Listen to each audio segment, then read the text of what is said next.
9월 28일 신앙과 신학사랑방 일요 모임을 시작하겠습니다.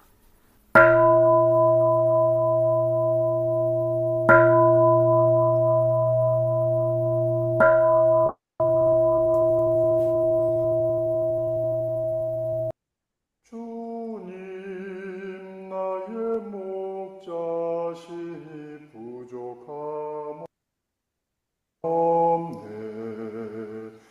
푸른 풀밭 좋은 물가 인도하시네.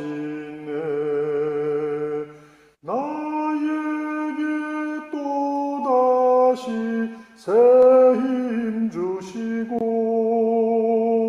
그 이름 바른 길로 날 인도하네. 나 비록 죽음 골짝 다닐지라도 주님께서 함께하니 두려움 없네. 주님의 막대기와 주님 지팡이 나를 보살펴주니 두려움 없네. 한국 천주교회 200주년 기념 신약성서 마태복음 26장. 예수께서는 이 말씀들을 모두 마치고 나서 이제 당신 제자들에게 말씀하셨다. 여러분도 알다시피 이틀 후에는 해방절이 되는데 인자는 넘겨져 십자가형을 받게 될 것입니다. 그때 대제관들과 백성의 원로들은 가야파라는 대제관의 저택에 모여 속임수를 써서 예수를 붙잡아 죽이기로 결의하였다. 그러나 그들은 백성 가운데서 소동이 일어날지도 모르니 축제 중에는 안 됩니다 하고 말했다. 예수께서 베다니아에서 나병 환자 시몬의 집에 묵으셨을 때였다. 한 여자가 귀중한 향유가 든 옥합을 가지고 다가와서 음식상을 받고 계신 그분의 머리에 부었다. 그러자 제자들이 보고 언짢아 하며 말하였다. 왜 이렇게 낭비하는가? 이것을 비싸게 팔아서 가난한 사람들에게 나누어 줄 수도 있었을 터인데. 그러자 예수께서 아시고 그들에게 말씀하셨다. 왜 그 여자를 괴롭힙니까? 그는 내게 좋은 일을 했습니다. 사실 여러분은 주변에서 가난한 사람들을 항상 만나게 되지만 나하고 언제까지나 함께 있는 것은 아닙니다. 그가 내 몸에 이 향유를 쏟은 것은 나의 장례를 치를 양으로 한 것입니다. 진실이 여러분에게 이르거니와 온 세상 어디든지 이 복음이 선포되는 곳마다 그가 한 일도 전해져서 그를 기억하게 될 것입니다. 그때 12제자 중에 하나인 유다 이스카리옷이라 하는 자가 대제관들에게 가서 내가 당신들에게 그분을 넘겨주면 당신들은 내게 무엇을 주겠습니까? 하고 말했다. 그들은 그에게 은전 30잎을 주기로 정했다. 그리하여 그때부터 그는 그분을 넘겨주기 위해 적당한 기회를 찾았다. 무교절 첫날 제자들이 예수께 다가와서 해방절 음식을 드시도록 저희가 선생님을 위해 준비하려는데 어디가 좋겠습니까? 하고 여쭈었다. 그러자 예수께서 말씀하셨다. 성 안으로 이러이러한 사람에게 가서 그에게 말하시오.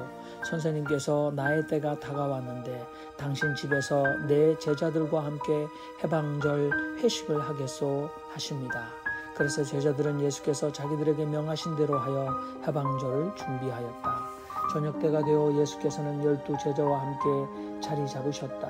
그리고 그들이 먹고 있을 때 말씀하셨다. 진실이 여러분에게 이르거니와 여러분 중에 한 사람이 나를 넘겨줄 것입니다. 그들은 몹시 근심하며 저마다 예수께 저는 아니겠지요 주님 하고 말했다. 그러자 예수께서 대답하여 이렇게 말씀하셨다. 나와 함께 손을 대접에 담근 그 사람이 나를 넘겨줄 것입니다. 인자는 자신에 관해서 기록된 대로 떠나갑니다. 그러나 불행하거나 인자를 넘겨주는 그 사람은 차라리 태어나지 않았더라면 그 자신을 위해서 좋았을 것입니다. 그러자 그분을 넘겨주기로 한 유다가 대답하여 저는 아니겠죠 랍비 하였다. 예수께서 그에게 그대가 그렇게 말했습니다 하고 말씀하셨다.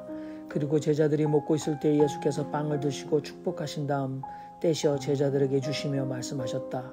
받아 먹으시오. 이는 내 몸입니다.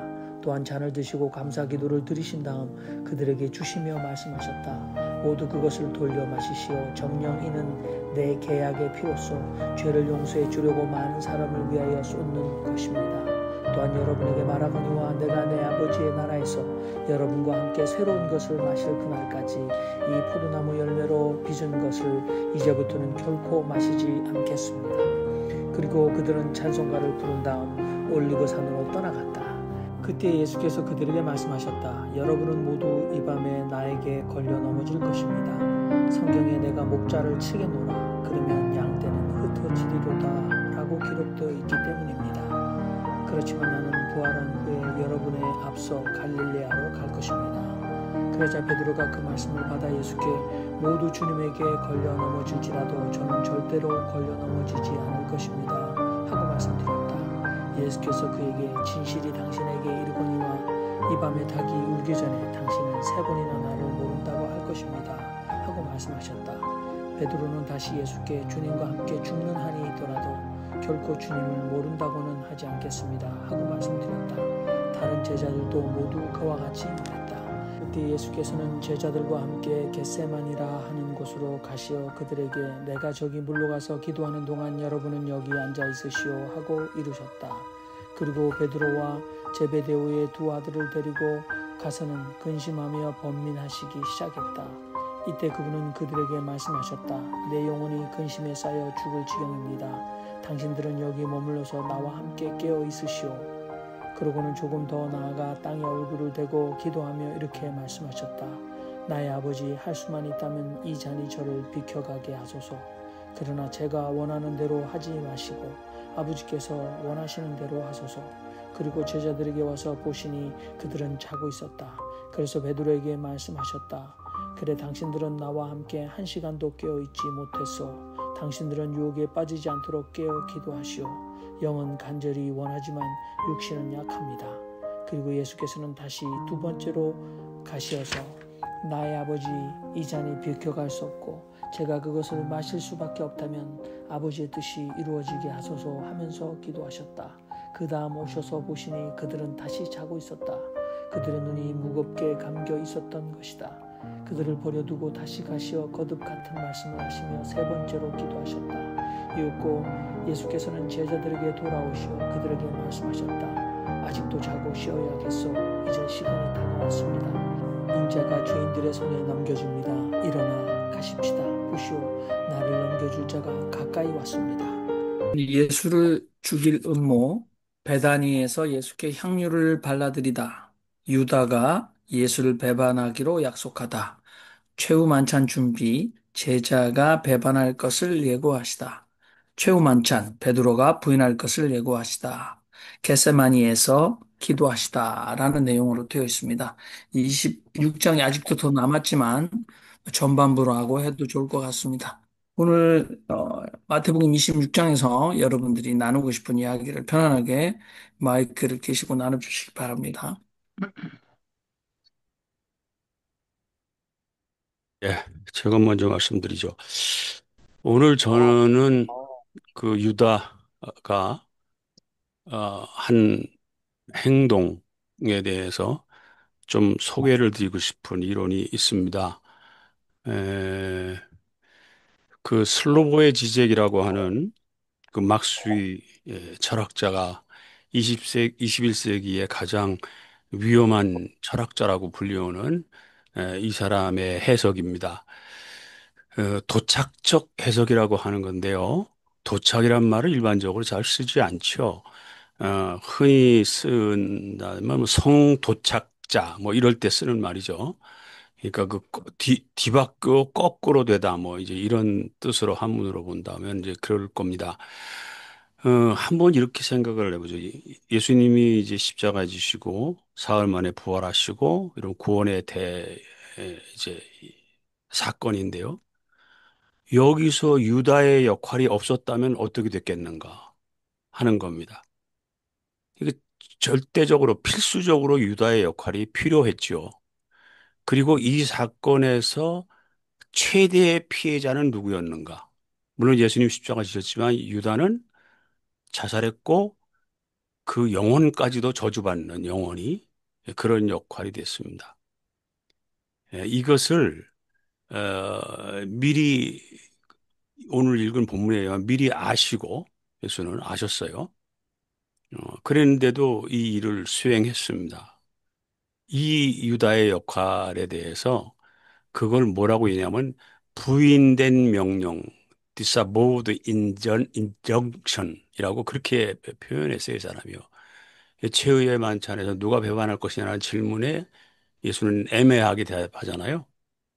라비오 저입니까? 할 때 네가 말하였도다 이렇게 얘기를 하는 장면이 나오죠. 그래서 이제 신앙이라고 하는 것을 그렇게 성서 해석이라는 것은 그냥 선과 악을 이렇게 구분해 가지고서 이렇게 단순하게 해석할 수 없다. 뭐 이런 측면의 이야기라고 할 수 있겠습니다. 예, 이상입니다. 네, 감사합니다. 또 여러분들 다른 본문도 좋고 또는 아, 예수 열두 제자 항상 우리가 문제가 되었던 유다 해석에 관한 말씀을 이어가셔도 좋을 것 같습니다. 네, 제가 하겠습니다. 네, 결국은 유다와 대립되게 기록된 여성 옷값을 깨뜨리고 예수의 머리에 그 성녀를 부신 우리는 마리아라고 막 합니다만 이름이 거기는 있는지 모르겠습니다. 그 여성의 역할하고 죄송한 표현을 합니다만은 남성의 역할이 여기에서 구분이 된다. 이런 생각을 제가 했다면 여러분들 기분 나쁘시겠습니까?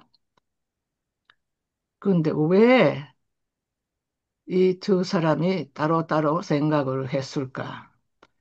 이미 예수님이 정해놓은 것이기 때문에 이렇게 보지는 않았으면 좋겠습니다. 그 당시에 그 사람 마음속에 일어나는 역할을 한 것이죠. 두 사람이 다르게 했습니다. 그 가룟 유다가 회개였다고 우리는 알고 있습니다.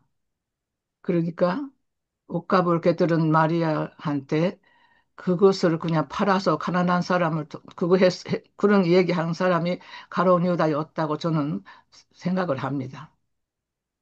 근데 결국은 진정한 마음으로 그것을 했었으면은 그 자리에서 다시 예수를 배반하지는 않았겠다. 그렇지만은 그분의 마음 속에 이미 하나님의 제자가 될 자기 자격을 스스로 거부했다. 저는 그렇게 보고 싶습니다. 그런데 옷값을 깨뜨린 여자는 그 비싼 옷값을 깨뜨리면서도 결국은 예수의 그 앞으로 미래가 그 여성의 눈에는 보였다고 저는 봅니다. 어떤 미래, 물론 십자가로 돌아가신 미래지요. 그래서 장사를 미리 지냈다고 얘기도 우리가 합니다. 근데 그런 차이가 어디서 나올 것인가? 저는 고난을 당해본 사람하고 고난을 당하지 않고 항상 권력을 쥐고 있었던 사람의 차이라고 그렇게 보고 싶습니다. 제가 거기까지 하겠습니다. 네, 감사합니다. 아, 유다에 관해서는 여러분들, 한국의 프린스턴 대학의 영지주의의 전문가인, 아, 여성, 우리 도마복음 신학자, 음, 책을 보시면 도움이 굉장히 많이 되실 것 같고, 또 주류 해석은 아닌, 거기 때문에 여러분들이 많이 또, 의미화를 하셔야 될 것 같고요. 특별히 베다니아에서 예수께 향유를 발라드린 도유사와 이것은 마태 자료나 큐 자료라기보다는 이 마가복음, 누가복음, 요한복음 전체가 다 기록하고 있는 굉장히 중요한 얘기인데 미국의 여성 신학자 특히 슈실러 피오렌자가 In Memory of Her라는 가장 그 여성 신학 특히 성서 신학에서 가장 중요한 책에 이 본문을 다루고 있습니다. 그래서 여러분들 편안하게 여러분 생각을 좀 말씀하셔도 좋을 것 같습니다.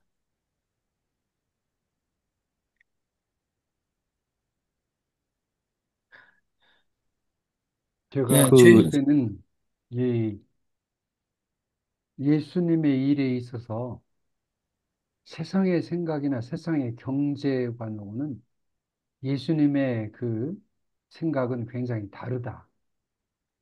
이런 걸 볼 수 있어요. 그 세상에선 뭐 이익을 남기고 뭐 그래야 되는데 예수님은 이렇게 옥합을 이렇게 가지고 자기에게 바치고 장사를 준비한 이 여인을 통해서 위로와 또는 그 아름다운 그런 그 감동적인 이야기를 우리가 볼 수가 있고 유다는 이제 이것도 어떤 세상의 경제 개념인데 이걸 팔아서 가난한 사람들에게 주는 것이 좋지 않느냐. 이제 이렇게 얘기하는 것이 대표적으로 세상의 경제관이라고 볼 수가 있겠습니다. 그러나 예수님은 자기를 주시고 또 버리고 이렇게 그 피와 살과 이런 걸 줌으로써 거기에서 이제 그 사랑의 역사, 은혜의 역사, 구원의 역사를 일으키셨다. 저는 이렇게 예, 마음에 그런 마음 느낌이 들었습니다. 네, 우리 최혜안 선생님 말씀하시죠. 사실 저는 예전부터 그 잘 이해가 안 되는 부분들이 많이 있었어요. 첫 번째로, 자, 우리 다 같이 회식하자 해서 모여가지고 밥 먹는데, 갑자기 어떤 여자가 와서 기름을, 뭐, 기록에 따르면은 발에 부었다라는 그 부분도 있고, 머리에 부었다라는 게 다 달라요. 또 자기 머리털로 발을 닦았다, 뭐 이런 기록이 있는데, 그 머리에 부으면 기름이지 않습니까? 아니, 밥 먹다가 왜 머리에 부어요? 그 끈적끈적하고 기분 나쁘지 않겠습니까? 그리고 여기 성경에서는 실들치기를 뭐 미리 장사를 지냈다 뭐 이렇게 얘기를 하는데 어 저는 어렸을 때부터 이게 잘 이해가 잘 안 됐습니다. 사람 죽을 때 그 시신에다가 이렇게 바르는 걸 상징해서 얘기하는 것 같아요. 그 나중에 어거지로 갖다 붙인 거 아니야라는 생각이 들고요. 그리고 두 번째로 밥 먹다가 예수님이 야 니네 중에 간첩 있어. 나 갖다 팔 거지? 그 사람 안 태어났으면 좋겠어. 라고 얘기했는데도 불구하고 회식이 그냥 쭉 진행되는 거 발칵 뒤집어져야 정상 아닙니까? 전화 아니겠죠? 뭐 자기들끼리 막 서로 막 간첩 잡으려고 막 난리를 쳤을 거예요. 근데 그렇게 되지 않고 예수가 그냥 그 사람은 태어나지 않았으면 참으로 자신을 위해서 좋았을 것입니다. 뭐 이렇게 얘기하는 거 보면서 정상적인 대화가 아닙니다. 이거 잘 보면. 그리고 유다가 뭐 저는 아니겠죠? 라고 얘기하면서 아까 지성수 목사님께서 말씀하셨던 대로 유다의 역할이 없었으면은 인류 구속사가 불가능해지는 거 아닙니까? 그럼 하나님은 유다한테 넌 이렇게 해라. 너의 운명은 이거야. 라고 운명 지어줬으니까 유다는 그렇게 한 거고 나중에 에, 죄책감을 못 이겨서 자살하고 막 이런 일이 벌어졌는데 유다의 공을 인정해야 되는 거 아니냐. 인류 구속사에 유다의 역할이 있는 거죠. 이렇게 보면. 근데 전통적인 교리에 따라서 이렇게 해석하면 또 쫓겨나죠. 저 고등학교 때 이거 지금 이야기했다가 저 선생님한테 엄청 혼났어요. 그렇게 생각하면 안 된대요.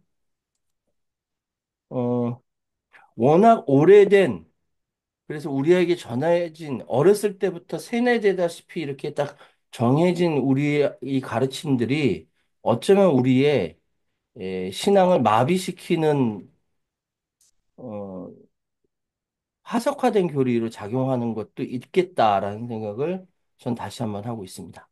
감사합니다. 네, 많은 의문이 생겨서 따라가 보시면 또 좋은 신앙적 결론이 나지 않을까. 또 제가 아까 말씀드렸지만 그, 그 학자 이름이 일레인 페이겔입니다. 그래서 Reading Judas죠.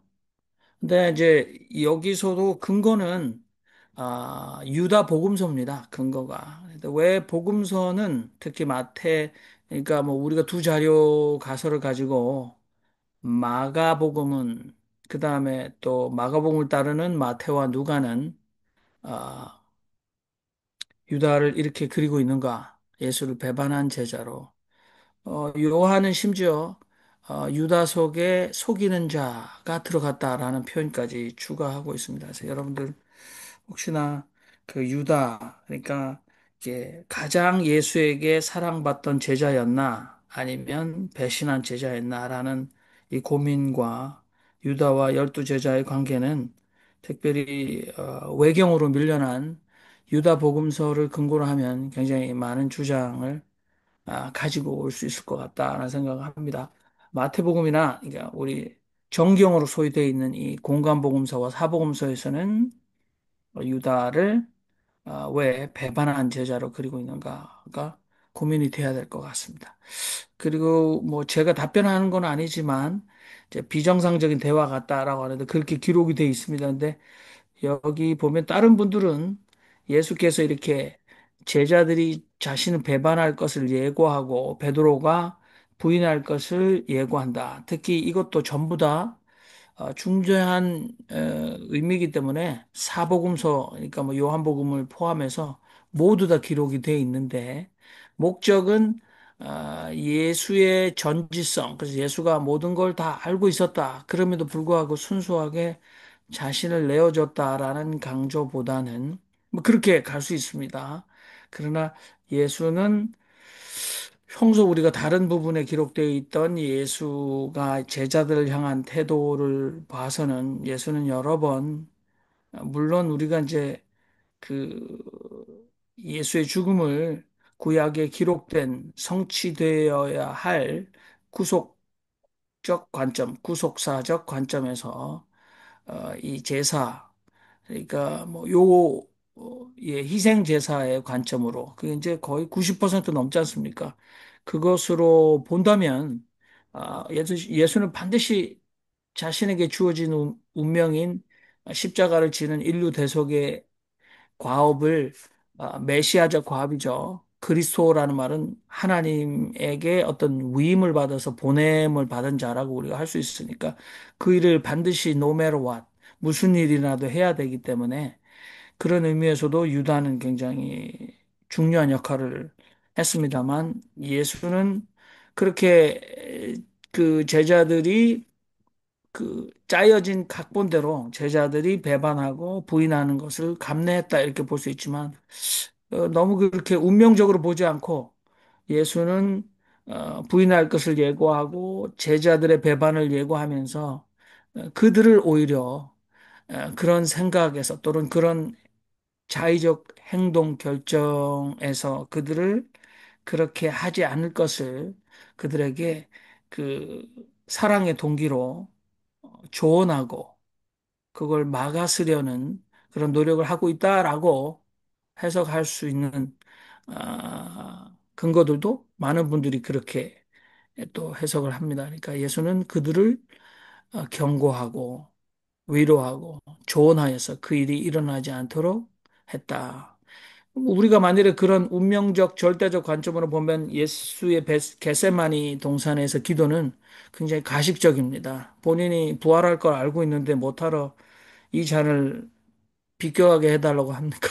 가서 예 그냥 뭐 이런 그것도 세 번씩이나 뭐 다른 그 복음서에는 아주 죽을 만큼 번민이 되어서 죽음 앞에서 아주 공포스럽게 기도하는 예수의 모습은 굉장히 이율배반적이고 가식적입니다. 왜냐하면 모든 일들을 다 운명적으로 받아들여 있고 또 자신은 무슨 일이 자신에게 일어날 걸 다 알고 있는데 그래서 부활할 것도 예언했는데 못하러 그렇게 죽음 앞에 굉장히 두려운 떨리는 모습을 하는 예수를 기록하고 있었을까. 그래서 일방적으로 그렇게 가려고 해도 또 부담은 많이 된다라는 얘기를 제가 한번 해보겠습니다. 다른 분들도 말씀하십시오. 예, 김성복 목사님.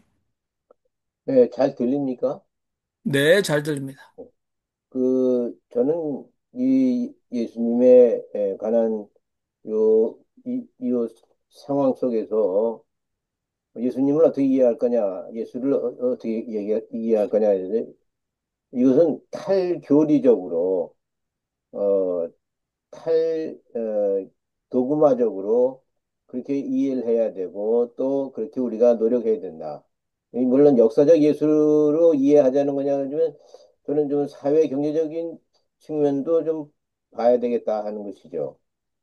구체적으로 말씀을 드리면 이 나사렛 예수는 갈릴리 사람이었고 예수 제자들은 다 갈릴리 사람들이었습니다. 근데 유일하게 유대인이 하나 있었어요. 유다인이. 그 유대인이 바로 가룟 유다입니다. 그 가룟 유다는 이제 이 갈릴리 이 혁명 세력에 자기가 합류함으로써 무슨 한 자리를 좀 재무부 장관이든 뭐든 한 자리 좀 얻으려고 했던 그런 계획이 있었던 것이죠. 근데 그게 실패로 돌아갔다 그럴까? 이게 아무런 희망이 없다 했을 때 예수를 팔아먹을 생각을 했고 이제 그래서 이제 자기가 거기서 돈이라도 좀 어떻게 건지고 말자 그런 생각으로 이제 역모를 했던 거죠. 그리고 그런 상황 속에서 예수는 이 갈릴리 사람 예수는 이제 죽음이 서서히 나한테 다가오고 있는 것을 보면서 이 상황을 어떻게 해야 될 것인가 그런 가운데 직면하여 하나님 앞에 무릎을 꿇고 겟세마네 동산에서 세 차례 땀방울이 핏방울 되도록 기도했던 그런 예수를 우리는 또한 만날 수가 있을 것입니다. 그러니까 교리적으로 이걸 보면은 부활할 예수인데 뭐 기도는 뭐들을 이렇게 세 번씩이나 하냐 이렇게 예수를 상당히 뭐랄까 위선적인 존재로 볼 수가 있는데 역사적 예수, 사회 경제적 예수는 정말 혁명을 추진하면서 예루살렘을 개혁해 나가면서 어, 유대교를 뒤집어 놓으면서 어떻게 하나님의 선하신 뜻을 이 땅에 이루어갈 것인가 고민하였던 33살의 젊은이 그 나사렛 예수를 우리가 만나야 되지 않겠는가 이렇게 생각합니다. 이상입니다. 네, 감사합니다. 한 가지 첨언하면 우리 정숙자 목사님 먼저 말씀하시죠. 네, 제 한마디만 하고 싶습니다. 결국은 성서에 기록된 것이 예수가 전부 다 한 것이라고 믿는 것은 잘못됐다고 생각합니다. 그거는 뒤에 제자들이 자기들의 믿는 것을 기록해 놓은 것입니다. 그런데 예수가 처음부터 알고 있었는데요. 그러느냐. 이거는요, 우리가 나중에 그 제자들의 기록으로 마치 예수가 그대로 그냥 정말로 그렇게 한 것 같이 믿어버리는 이것이야말로 그래서 제가 지금 인간으로서의 예수 해석이 맞다고 봅니다. 예, 예수를 사람으로 보고 성경으로 봐야 한다고 생각을 하고요. 성경 속에 있는 신격화된 예수라 할까? 모든 것을 하나님의 뜻에도 뭐든 다 아르고 뭐 그냥 모든 것이 힘도 그냥 대단하고 그런 식의 사랑은 대단했다고는 봅니다만은 그거는 하나님의 뜻을 따르는 예수, 자기 스스로가 그 바리새파 사람 속에 죽게 되는다 하는 것은 그 분위기로 이미 알고 있었겠지만은 그것을 받아들이는 예수, 저는 그렇게 보고 싶습니다. 신격화시키지 않기를 저는 그렇게 말하고 싶었습니다. 네, 저는 우리가 가지고 있는, 이 정경으로 가지고 있는 복음서, 네 복음서에는 특히 마가복음 우선설에서 마가복음에서는 예수의 정체가 무엇인가를 아는 것은 굉장히 중요한 관건이죠. 신앙 공동체에서. 그래서 마가복음 초기에는 하나님의 아들 예수 그리스도의 복음의 시작이다라고 선포를 먼저 하고 있죠. 마태도 결국은 마찬가지입니다. 마태는 아브라함과 다윗의 자손 예수의 족보다라고 시작하고 있고, 또 누가복음은 복음에 대해서 근원부터 자세히 살펴서 내가 기록한다라고 서언을 쓰고 있습니다. 요한복음은 태초에 로고스가 있었다라고 예수의 정체를 얘기하고 있지 않습니까? 그렇다면 오늘 이 굳이 나누는 건 아니지만 대부분의 예수의 추종자, 특별히 남성 중심의 제자들은 혼돈 속에 있습니다. 예수의 지상 사역의 마지막 부분에서도 여전히 예수의 정체, 예수의 신원, 예수의 진정한 정체, 그건 다른 말로 하면 예수의 죽음의 의미라고 우리가 볼 수 있겠죠. 그것에 대해서 혼란스러워하는, 그리고 의심하고 나는 아니다, 아니겠지요라는 확언을 받으려고 하는 연약한 모습을 보이고 있습니다. 그러나 여기 복음이 전파되는 일이 있는 곳에는 어느 곳이든지 시대를 불문하고 이 한 여성이 향유를 발라드린 이야기가 반드시 함께 전파되고 말 것이다라는 이 향유를 발라드린 도유사화에서는 모든 사람들의 혼란 속에 비난을 받았지만 이 한 사람은 예수의 정체에 대해서 또는 예수의 죽음의 의미에 대해서 깨달았던 성각자가 아닌가. 우리가 그 중요성은 계속 강조해도 그 중요성을 우리가 약화되지 않습니다. 너무나 교회에서 이 이름 없는 여인 또는 마리아라는 한 여인이 예수의 정체를 간파하고 예수의 죽음의 의미를, 그 본질을 알고 있는, 부활까지 가지 않지 않습니까? 예수를 추종하는 모든 사람들이 예수의 생애도 중요하지만 그 예수의 생애가 귀착되도록 되었던 그 생애로 인하여 결과되어졌던 우리 모두도 겪을 수 있는 천하보다 귀한 자신의 목숨, 그것이 이뤄지는 예수의 죽음의 의미를 알았던 여인이 아닌가. 그렇다면 우리 모두에게 가장 신앙적인 도전은 당신에게 예수의 죽음의 의미는 무엇인가? 당신은 예수의 죽음을 얼마만큼 깊게 그 의미화하고 있는가? 당신은 예수의 죽음을 통해 어떤 이익을 받고 있는가? 예수의 죽음을 팔아 호의호식 하고 있는가?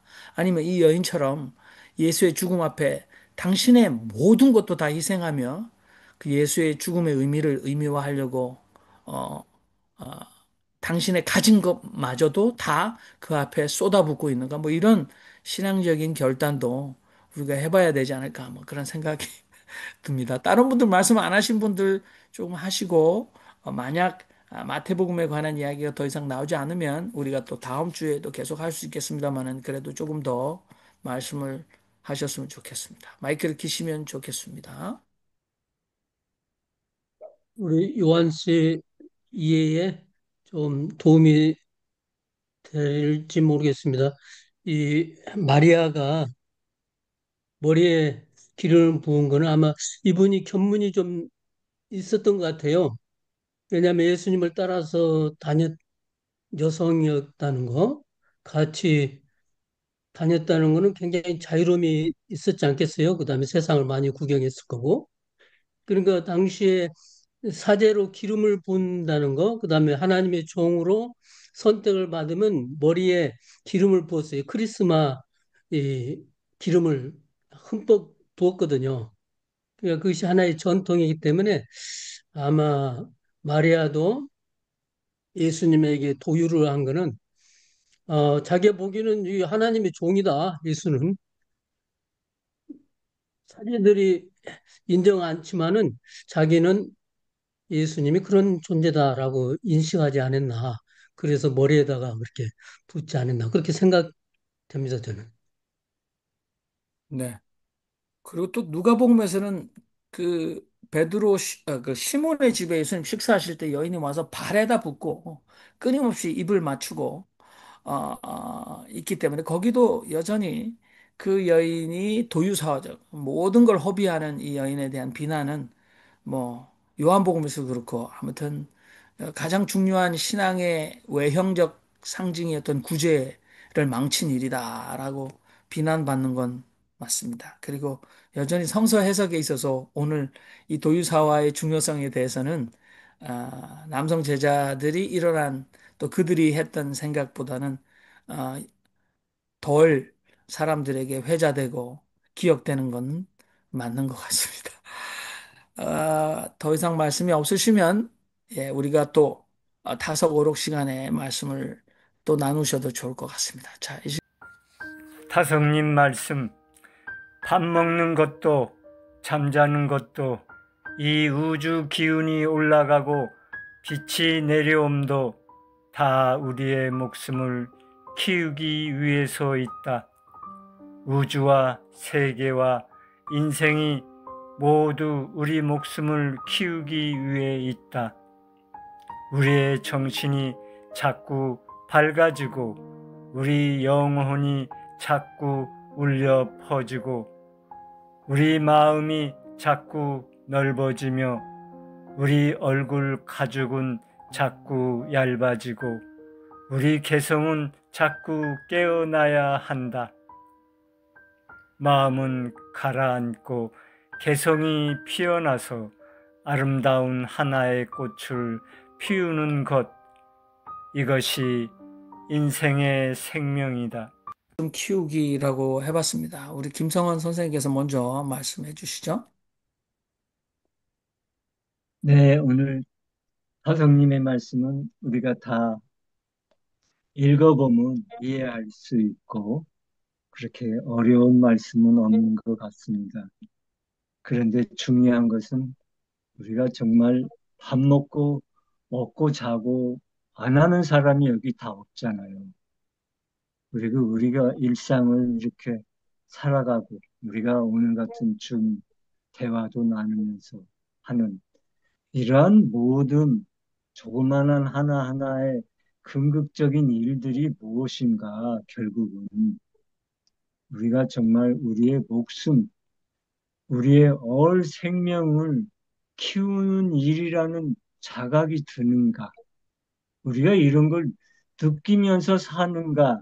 아니면 그냥 습관적으로 그냥 그렇게 밥 먹고 자고 일하고 이거를 습관적으로 하는가?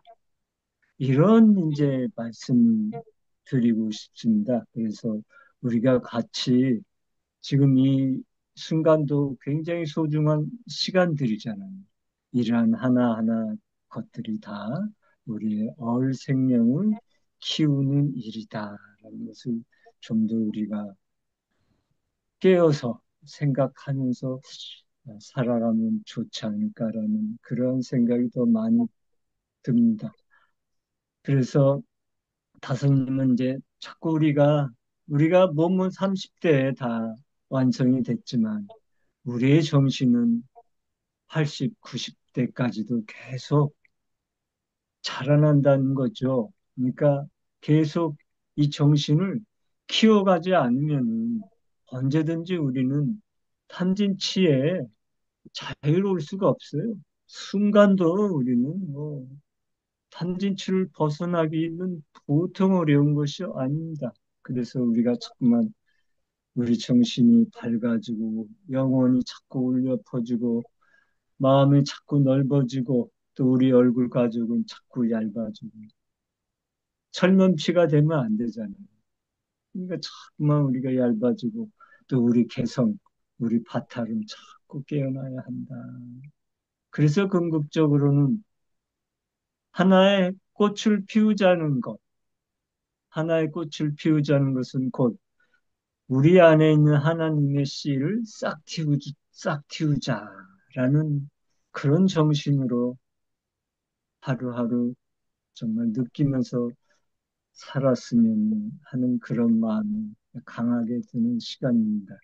말씀은 평범해도 이 평범함 속에 아주 깊은 뜻이 있으니까 우리가 이렇게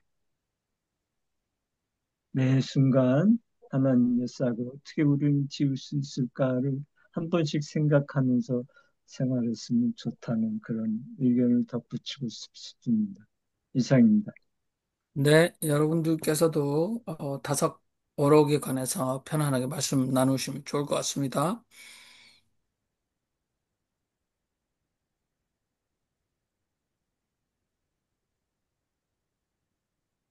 예, 저는 그 다석 선생님이 얼굴 가죽이 점점 얇아지고 그랬거든요.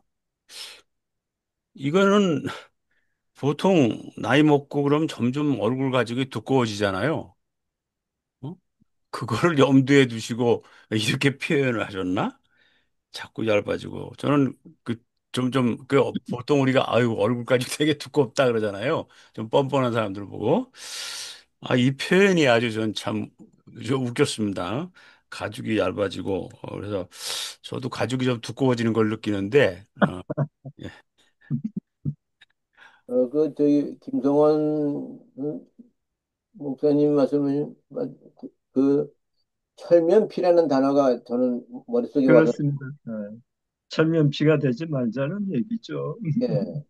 음. 참 뻔뻔한 사람들 많죠. 뭐, 누구 많죠. 찝어서 얘기는 하지 않겠습니다만, 참 우리 사회에 참 뻔뻔한 사람들 많아요. 검찰총장 마약 그 사건 덮어준 거, 뭐, 이런 것들 다 들여다보니까, 아, 정말 뻔뻔한 사람들 음. 많다. 아유, 참, 예, 예. 사법부, 제, 검찰, 뭐, 언론, 뭐, 정말 철면피들이 많은 세상이에요. 우리가 운동을 합시다. 얼굴 가지고는 자꾸 얇아지도록 하자고. 근데 여기서 음, 다섯 선생님이 그 가죽이 얇아진다는 거는 그 철면피를 말씀하시는 게 아닌 것 같아요. 실제로 살깔이 나이가 들수록 얇아져요. 얼굴 피부도 얇아지고 몸도 다 그 얇아져요. 이거 그렇게 진짜 가죽이 얇아진다는 거는 겉에 피부가 나이가 들면은 쪼글쪼글해지고 얇아지잖아요. 그걸 말씀하시는 거지. 얼굴이 뭐 철면피 깔았다. 이건 아닌 것 같아요. 이걸 정확하게 고지고대로 해석을 하면은 이게 피부 가죽이 얇아진다 그러지 언제 정신이 철면피라고 말씀 안 하셨거든요. 그러니까 가죽이 얇아지는 거예요. 피부도 얇아지고 다 이게 뭐 다 얇아집니다. 가죽이 정말로 얇아집니다. 나이가 들수록 그렇게 근데 생각합니다. 다성님은 그런 뭐 얼굴 가죽이 얇고 두껍고 그런 얘기를 하시는 게 아니에요. 다성님의 궁극적인 것은 얼굴 두껍게 살지 말라는 얘기입니다. 그러니까 양심 없이 살지 말라는 얘기를 이렇게 하는 거지. 다성님이 뭐 노인인데 자기 피부가 얇아지는 거 모르겠습니까?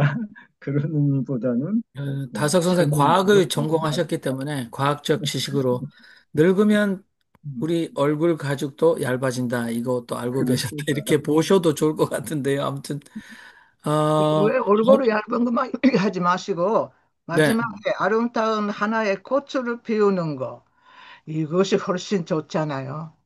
모든 아, 인생에 모든 그거는 남녀가 다 그럼요. 하지. 네? 음. 그 마지막에 기, 꽃입니다.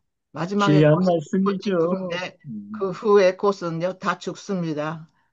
죽기 전에 마지막에 꽃이 되고 싶습니다. 예. 저는 이제 여기 목숨이라는 단어가 저한테는, 오랫동안 생각을 했었어요. 뭐 생각도 하고 또 듣기도 하고 그런데 목숨이 보니까 사람이 태어나면 이제 복식 호흡을 해서 이 갓난 아기들 보면 잠잘 때 배가 볼록볼록볼록 나와서 복식으로 호흡을 하는데 그렇죠. 그렇죠. 그게 이제 복습니다. 나이가 들면서 우리는 위로 올라와서 나중에 이제 나이 들면서 화가 날 때 그 가슴을 바깥으로 막 이렇게 뺐다 넣었다 이렇게 하면서 진정하려고 하고 심지어 화가 나면 씩씩거릴 때 어깨까지 올라가면서 호흡을 이렇게 막 잘 안 되니까 호흡을 하면서 마음을 가라앉히려고 하는데 그 배를 통해서 가슴까지 오고 어깨까지 와서 들썩이면서 호흡을 하던 호흡이 더 올라와서 목에 올라와서 끊어지면 목숨이 끊어진다. 이렇게 표현을 했었어요. 그래서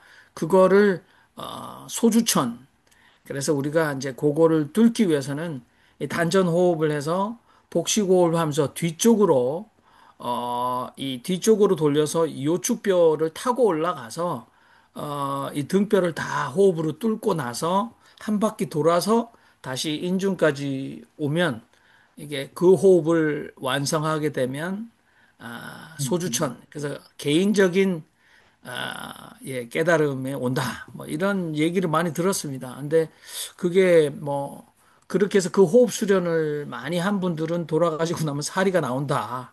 뭐 이렇게 표현도 한 것 같은데 제가 그냥 가진 결론은 그렇게 죽어질 목숨이 끊어지는 거를 역행을 해서 한 바퀴 돌려서 이 등뼈를 타고 하게 하는 호흡은 엄청난 호흡 수련을 통해서 하지 않으면 보통 사람들이 우리 개들이 빨리 쌕쌕거리면서 호흡을 해서 사람보다 훨씬 일찍 수명이 단축되어서 죽듯이 사람도 정해진 날수와 그 정해진 호흡을 너무 지나치게 감정으로 허비하면 다 조선시대 왕이 40대 요절한 것처럼 일찍 죽는다. 그런데 그 무병장수가 아니라 몸을 그렇게 해서 깨달음을 가려면 호흡 수련을 통해서 사리가 나올 만큼 애써야 된다라고 얘기한 것 같은데 다석 선생님께서도 우리에게 이 목숨 키우기는 굉장히 수행 정진이 필요한 일이지. 예수의 보혈과 십자가를 입으로 우리 지성수 목사님 말씀하시는 주둥아리로 나불거린다고 우리가 그, 어, 또 다른 생명이 우리에게 주어진다라는 거는 너무나 유치하다. 그러니까 그거를 열심히 수행하라라는 요지로 우리에게 말씀한 것 같다. 그런 생각이 듭니다. 이상입니다. 또 다른 분도 말씀하시죠. 저는 아까 겟세마나의 동산에서 예수가 기도하는 내 잔을 옮겨 주시옵소서라고 했던 그 기도가 저는 지금 다섯 선생님 말씀하신 이거하고 연결이 되는 것이 예수는 겟세마네 동산에서 피가 땀이 피가 되도록 예, 그렇게 간절히 기도했던 것은 저는 거기서 자신의 존재에 대해서 나는 무엇입니까? 나는 어떤 역할을 하는 것입니까? 도대체 나의 존재의 근원에 대한 질문이고 질문을 했다고 좀 봐요. 예수의 기도는 인간 예수가 십자가 처형을 앞두고 자신 존재에 대한 근본적인 질문과 그런 대화를 하느님과 했다라고 좀 보이고, 그렇게 전 이해가 되고요.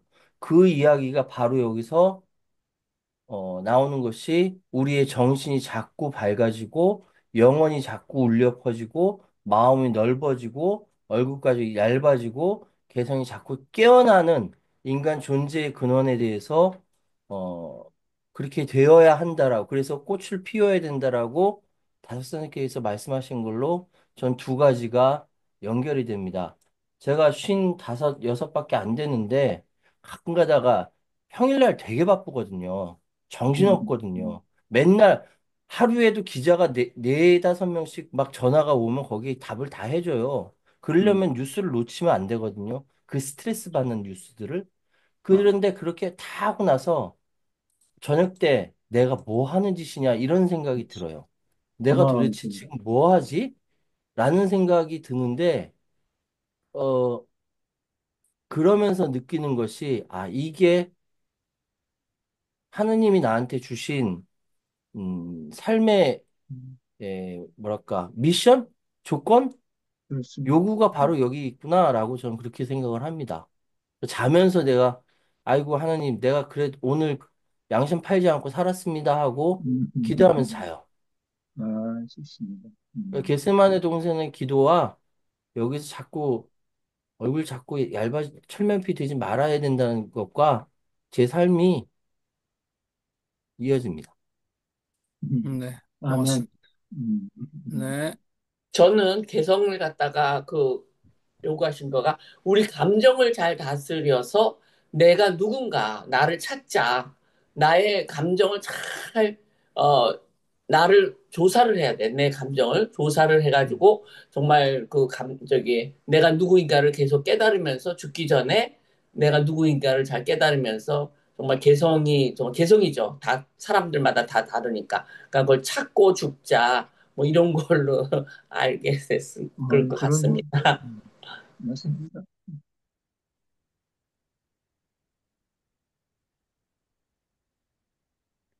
사람들한테 어, 평소에는 잘 듣지 못하는 욕을 많이 얻어먹어 보면 나는 누구인가를 많이 생각하게 저도 됩니다. 그나마. 뭐 싸가지 없는 놈, 재수 없는 놈, 빨갱이 뭐 그런 거 많거든요. 저한테도 뭐 염치를 모르는 인간 뭐 이렇게 그건 이제 음. 공적으로 자기 인지에서 이제 판단을 하는 건데 뭐 그렇게 그 끝까지 집요하게 얘기하는 사람들도 가끔 있습니다. 왜 없겠습니까? 아주 싫어하는 사람들. 앞에 나서기를 좋아하고 사진 찍히기를 좋아하는 인간 뭐.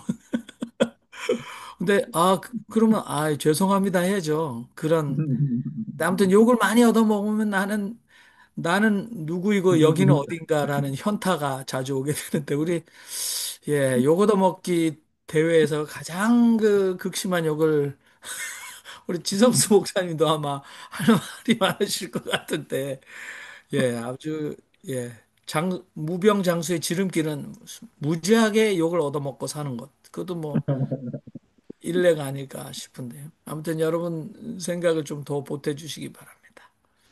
오늘 아무튼, 나를 발견하기. 이거 굉장히, 그래도 벗어날 수 없는 주제예요. 저 사람 누군가라고 물어보는 거에 대해서는 뭐 그렇게 편안하게 얘기하는데 당신은 누군가고 스스로 얘기하라고 그러면 정말 그게 쉽지 않은 것 같아요.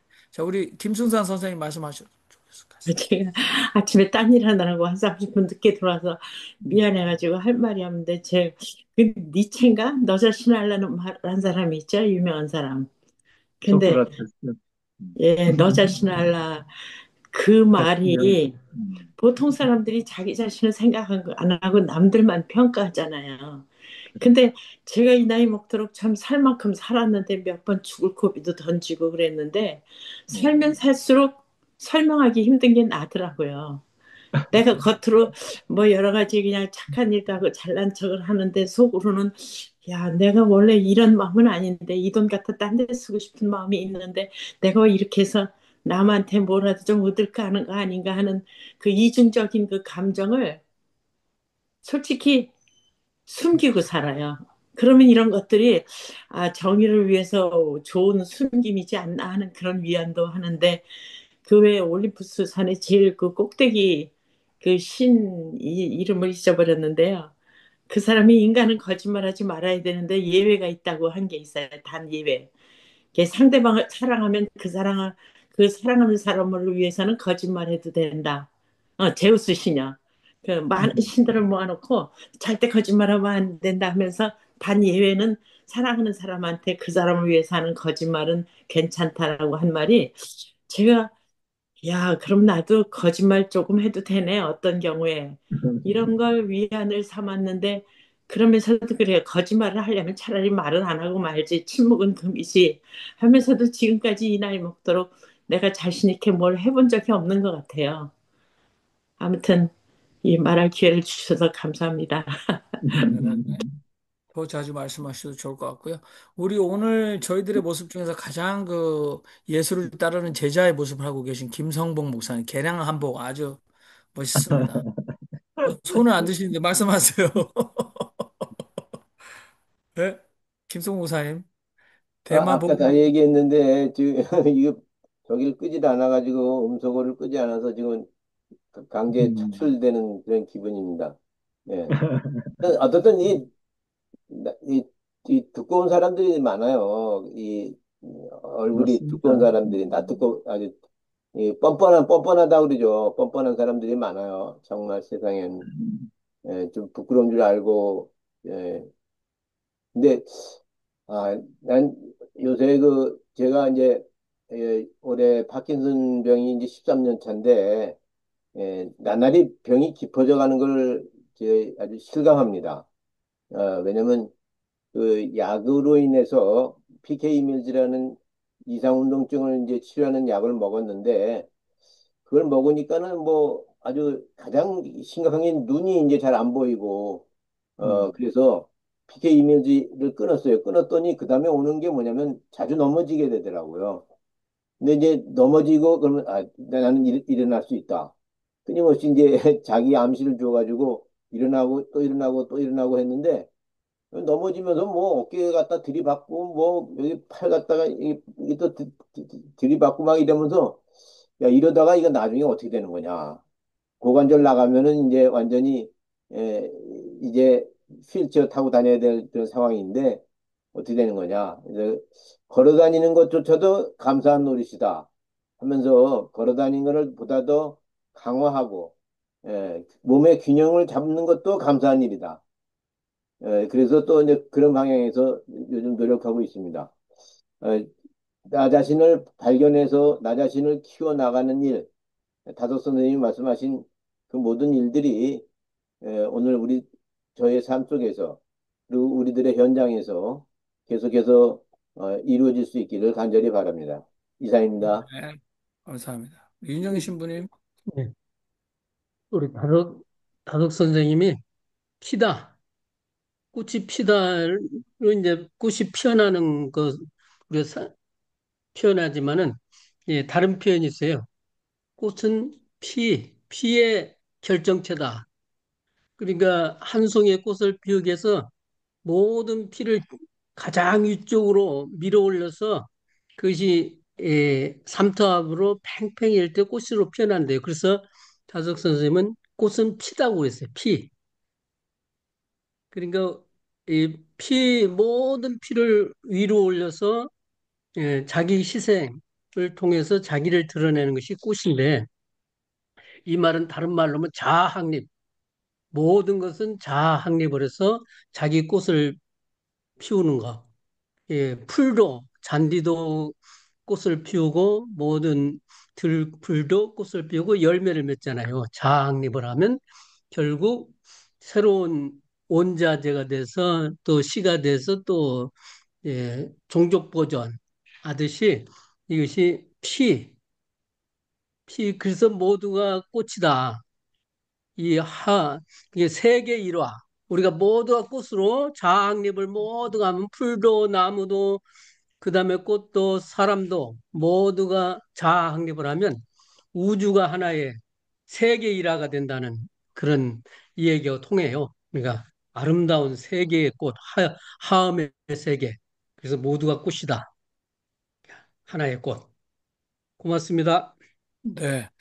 저는 그 윤정혜 신부님 말씀 들으니까 또 우리 김성봉 목사님 말씀 들으니까 울지마 톤주의 이태석 신부님께서 그렇게 그 수단에 가셔서 의사로서 슈바이처가 본받아야 될 만한 삶을 한센병 환자들을 위해서 사셨는데 본인이 아마 뇌종양인 것 같은데 암으로 오셔서 캐톨릭 병원에서 이제 임종이 뭐 이렇게 시한부로 살고 계실 때 거기서 하는 여흥 오락 발표회 시간에 그 윤신의 열애라는 노래를 기타 치시면서 부르시더라고요. 그러니까 이 생명 다하도록 이 생명 다하도록 뜨거운 마음 불꽃을 태우리라. 그래서 태워도 제가 되지 않는 아무튼 꽃으로 피어나리라 그랬는데 이태석 신부님의 삶을 이렇게 조명하는 다큐멘터리를 보면 왜 이런 죽음이 또는 슬픈 결말이 그 헤어짐이 그래서 그 아프리카의 수단의 아이들이 그렇게 울었는데 그 아이들이 다 수십 명이 이태석 신부의 길을 걸어가는 삶의 모습이 드러났어요. 그래서 그 제가 볼 때는 그 꽃으로 피어난다는 것이, 인간이 꽃으로 피어난다는 것이, 또 이 생명 다하도록 불꽃으로 다시 불꽃을 피우겠다는 그 삶을 보여준 것이 그게 아닐까, 뭐 그런 생각을 좀 해보고, 미국에서는 이제 그 Back to the Future라는 영화에 마이클 제이 팍스라는 영화 배우가 있지 않습니까? 아마 저 나이보다 더 된 것 같은데, 이 사람이 미국에서 최고의 그 아이콘으로 어마어마하게 돈을 벌고 최고의 인기를 영화 배우로서 구가하다가, 아마 우리 김성 목사님 말씀하신 것처럼 이 파킨슨 병인가요? 이 병에 걸렸죠. 그래서 갑자기 사라졌습니다. 근데 이분은 가장 큰 물음이, 왜 나에게 이런 병이 왔나? 왜 나는 이런 병이 오도록 살았나를 굉장히 깊게 돌아봤다고 그래요. 근데 아마 그 자기가 인기 절정에 아마 많은 파티를 하면서 다량의 그 알코올을 섭취한 것이, 막 그렇게 본인이 그렇게 그냥 그 의사들에게 그걸 물었겠죠. 왜 나한테 이런 게 왔나. 근데 그게 연관된 자기의 젊은 시절의 최고의 인기를 가졌을 때의 삶의 양태와 비슷하다. 그거와 연관돼 있다라는 결론, 잠정적 결론에 도달하고, 자신의 전 재산을 들여서 그 어느 누구도 국가도 하지 못하는, 어떤 그 병원과 재단이 하지 못하는 파킨슨 병에 관한 연구를 하는데 돈을 댔죠. 그래서 아마 이분이 했던 그 투자, 그다음에 연구 지원은 파킨슨이라는 질병에 대한 엄청난 그 진전, 병 연구에 대한 진전을 이룩하고, 그다음에 그 혜택을 많은 사람이 받게 하는 생애를 살았죠. 그리고 이제 마이클 제이 팍스라는 이 영화 배우는 곧 자기에게 얼마 시간이 되지 않은 것을 그 인지하고 인터뷰도 했는데, 저는 그 두 사람이 생각났습니다. 그렇게 목숨을 키운다는 게, 이태석 신부와 마이클 제이 팍스라는 사람은 그렇게 불꽃을 피우는 인생을 살았다. 뭐 그런 생각이 잠시 들었습니다. 또 다른 분들 어, 말씀하시면 좋겠습니다. 우리 뭐 예, 늘, 예, 우리 김성봉 목사님 예. 아닌가요? 제가 아, 얘기한 거 있나요? 네. 아, 그, 파킨슨 병의 원인이 뭐냐?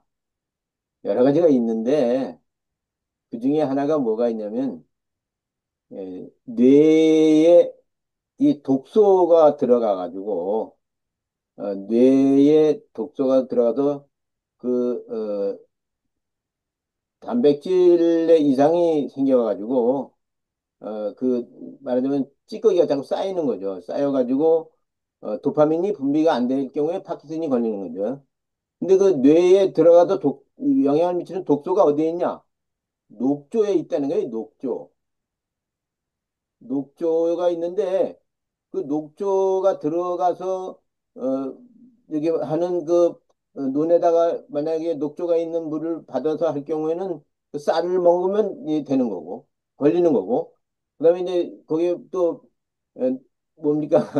그 도마도를 또 먹으면, 또 녹조가 들어가 있는 도마도를 먹으면 그 독소가 또 뇌로 들어가서 아이들이 이제 걸리게 되는 거고. 근데 지금 우리나라가 지금 파킨슨병에 걸리는 사람이 15만 명이, 걸린 사람이 15만 명인데 급속도로 늘어나고 있다는 겁니다, 지금. 이거는, 이거 우리 환경과 건강과 이게 무관하지 않아요. 이게 아주 심각한 문제인데, 이 한국에서 왜 이렇게 파킨슨병 환자들이 이렇게 급속도로 늘어나고 있냐? 물론 이제 에, 루게릭이라는 병에 걸린 사람도 많이 나오고 있어요. 그 루게릭은 예를 들면 수은, 뭐 이런 것 등에 의해서 이제 저기 뇌로 이렇게 들어올 경우에 이제 치명적인 저기를 받는 건데, 하여튼 어저께 지구의 날이었나, 환경에 관한 저기를 하는 날이었는데, 에, 이 우리 주변에 있는 환경들을 보다 더 이렇게 조심하게, 조심조심하고 또 신중하게 생각하면서, 이렇게 건강을 생각하면서 또 살아가야 되지 않겠나 이렇게 마무리해 봅니다. 이상입니다. 네. 그 녹조하니까 한국의 4대강 사업으로 한국의 건국 이래 최대 사기를 친 가장 낯짝 두꺼운 인간 이름이 생각나는데 그게 농사 짓는 쌀로 직결된다는 물론 우리가 이렇게 금방 얘기할 수 없지만 아무튼 저는 그 페이스북에 최병성 목사 지금 산림청은 살인 집단이다. 그래서 한국의 인공조림 이런 거 해가지고 나무를 베고 나무를 심는 데서 어마어마한 이권을 가지고 국회의원들에게 지역구 국회의원들에게 억 단위의 돈을 계속해서 후원하고 있는 이 산림청 최병성 목사님도 굉장히 외로운 싸움을 싸우고 있는데 아무튼 환경 문제에 우리가 우리의 생명과 직결되는 그래서 서양에서는 동양적 사고에서 자연의 일부인 사람에 대한 생각들을 계속해서 가지고 반성하고 있는데 아무튼 자연을 정복하라 라는 서구 남성 기독교의 성서 해석이 얼마만큼 우리에게 아주 파괴적인 양상으로 드러나는지 우리가 계속해서 전 세계에서 일어나는 이 홍수를 보면서 우리가 목도하고 있고 30년 안에 전 인구의 세계 인구의 50%는 기후 난민이 된다. 불가역적이다. 근데 기독교인들이 나는 구원받았다는 게 도대체 그네들에게 또는 모든 지구인들에게 어떤 의미가 있는지 심각하게 묻고 있는 그런 질문을 해봐야 되실까? 자, 지성수 목사님 예. 말씀하십시오. 저기, 김 목사님. 아까 도마도 뭐 얘기했잖아요. 도마도가 무슨 얘기예요, 그게? 김성모 목사님. 네? 도마도를 먹으면 어쩌고 그랬잖아요. 도마도가 어떻게 됐다고? 토마토, 어, 토마토. 어, 토마토, 일본 저기, 말이에요? 예? 예? 일본 말이에요? 예. 토마토 일본 말이에요? 아니, 토마토 있잖아요. 방울토마토 같은 것들. 예, 그러니까 토마토. 근데 그 밑에 만약 물을, 그걸 저기, 녹조가 들어가 있는 물을 갖다 놓고 그걸 키우면 음. 그 토마토가 이제 녹조에 있는 독소가 들어가서 이제 말하자면 오염된 거고 그걸 갖다가 이제 씹어 먹으면 아이들이 급식을 받아서 급식으로 그 토마토를 먹으면 이렇게 뇌로 가가지고 이제 나중에 가서는 이게 당장 나타나지 않는 데입니다. 10년, 20년 이렇게 후에 나타난다는 거죠. 예. 아니, 잠깐만. 우리는 매일 도마도를 하나씩 먹는데, 도마도가 문제라는 거예요? 도마도를 어떻게 해야 되는 게 문제라는 거예요? 아니 그 아니, 녹조물을 대가지고 키운 토마토가 문제지. 에, 녹조물로? 여기 아니, 이런 우리 집에서 키운 유기농 농법의 그 토마토는 아무 문제가 없어요. 안심이네.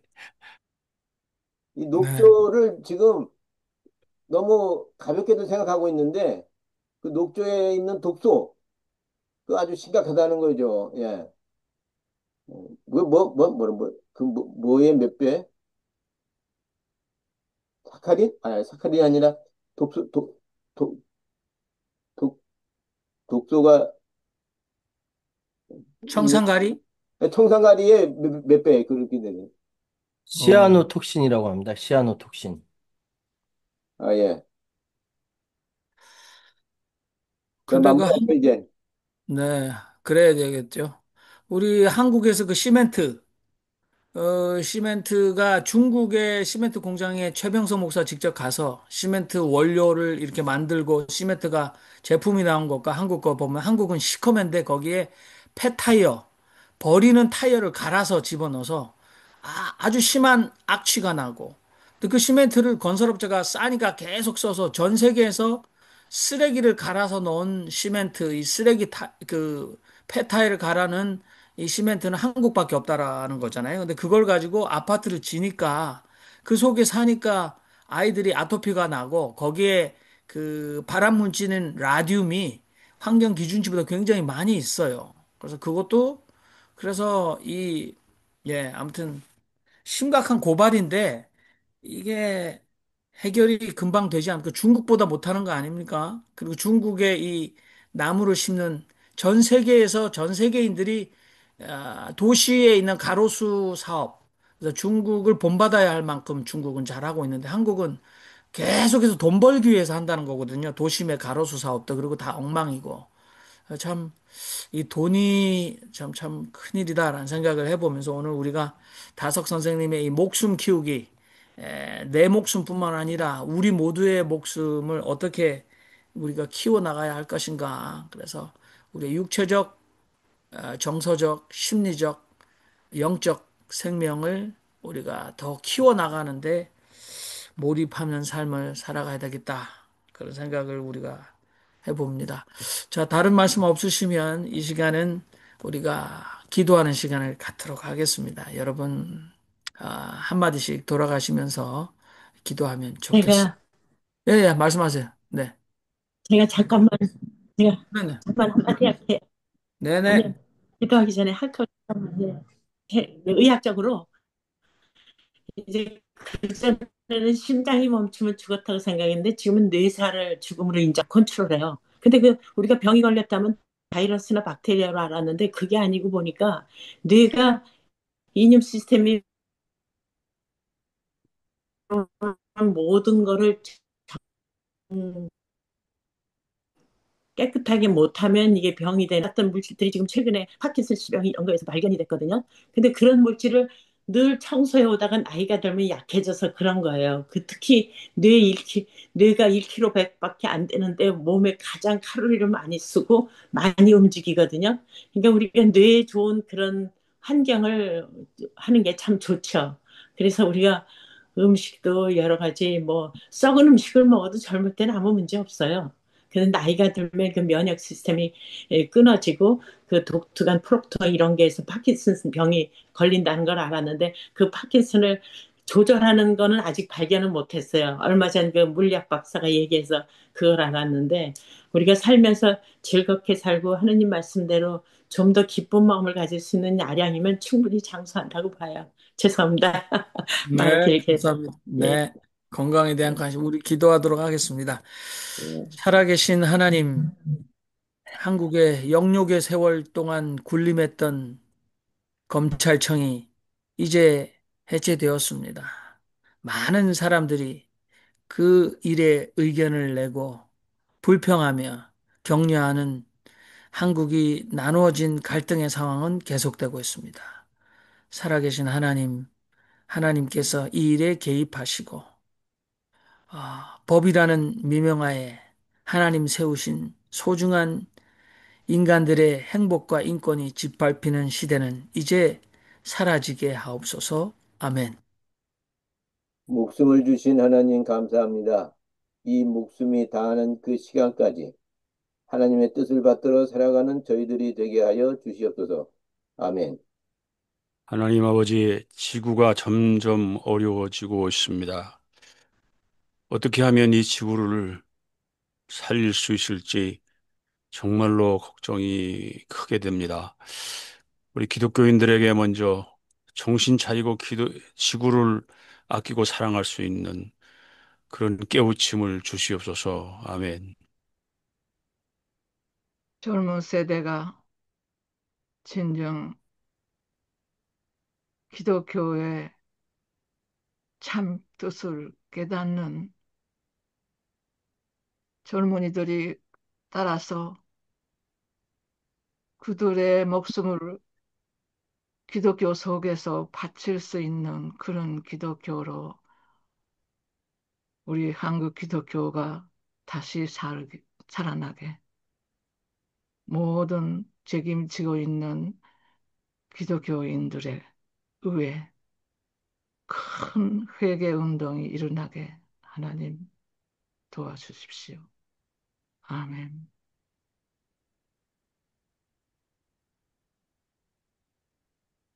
주님 은혜를 감사합니다. 늘 감사하며 그 감사를 딴 사람한테도 전할 수 있도록 도와주시옵소서. 아멘.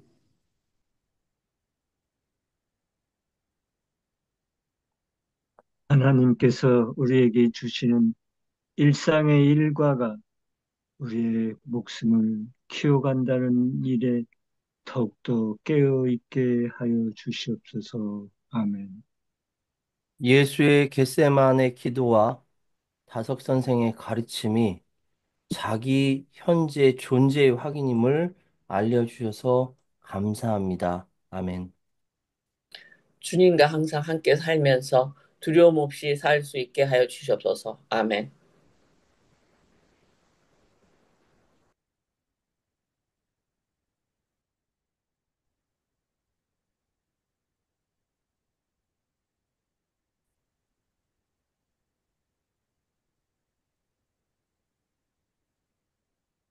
목숨을 키우기 위해 개성이 깨어나고 피어나고 꽃을 피우는 한국 그리스도인의 공동체가 되게 하여 주옵소서.